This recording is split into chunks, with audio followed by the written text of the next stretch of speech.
El capacitor.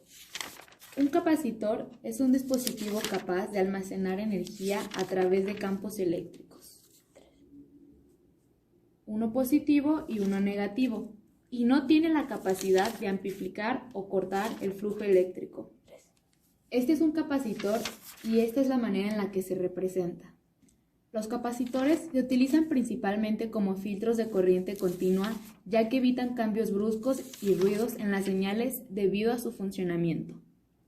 Aplicaciones del capacitor: sintonizar el receptor de la radio, filtros en fuentes de alimentación eléctrica, eliminar chispas en sistemas de ignición en coches, unidades flash de energía electrónica. La capacitancia. Se consideran dos conductores con cargas iguales, pero con signo diferente. A estos dos conductores se les llama placa, y en ellos existe un diferencial de potencial. La cantidad de carga se almacena linealmente de la diferencia de potencial entre placas y son directamente proporcionales. Esta es la fórmula que lo representa, donde C es la capacitancia y se mide en faradios. Para calcular la capacitancia a partir de esta fórmula, solo se realiza el despeje a la fórmula. El capacitor de placas paralelas se representa por medio de dos placas. Una placa tiene carga positiva y la otra tiene carga negativa. Estas placas tienen la misma área y están separadas por una distancia. Esta distancia influye en el campo eléctrico.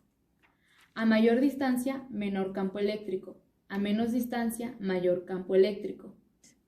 Esta es la expresión para la capacitancia considerando la densidad de carga superficial. Para calcular la capacitancia considerando la permitividad del material de la placa, el área y la distancia. Esta es la ecuación final. Epsilon 0 es la permitividad del aire, el cual tiene el valor de 8.85 por 10 a la menos 12. Ahora les mostraremos un ejemplo. Se tiene un capacitor con un área de placas de 2 por 10 a la menos 4 metros cuadrados con una distancia de 1 milímetro.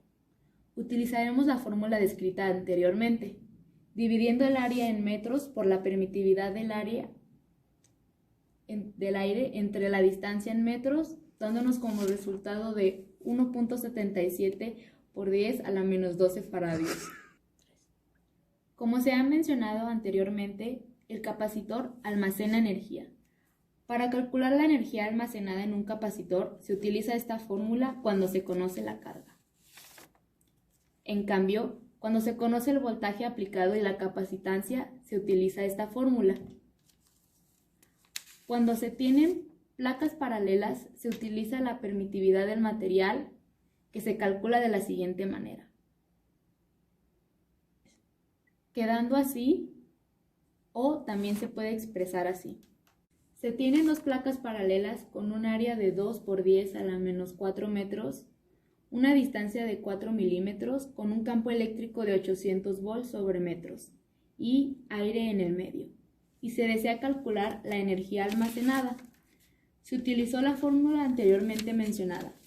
Se multiplicó un medio por la permitividad del material y del aire, por el área, por la distancia y por el campo eléctrico al cuadrado, dando como resultado 2.67 picojoules. Cálculo de capacitores de serie y en paralelo. Cuando se combinan dos o más capacitores, se debe calcular el capacitor equivalente. En los capacitores en paralelo se suman las capacitancias directamente. Ejemplo. En este arreglo de capacitores se tienen conectados tres capacitores, uno de 15, uno de 25 y uno de 10 nanofaradios. Para calcular el capacitor equivalente, solo se suman estos tres valores, dando un equivalente de 50 nanofaradios. En los capacitores en serie se calcula con el inverso de la fracción, es decir, 1 sobre el inverso de la capacitancia. Ejemplo.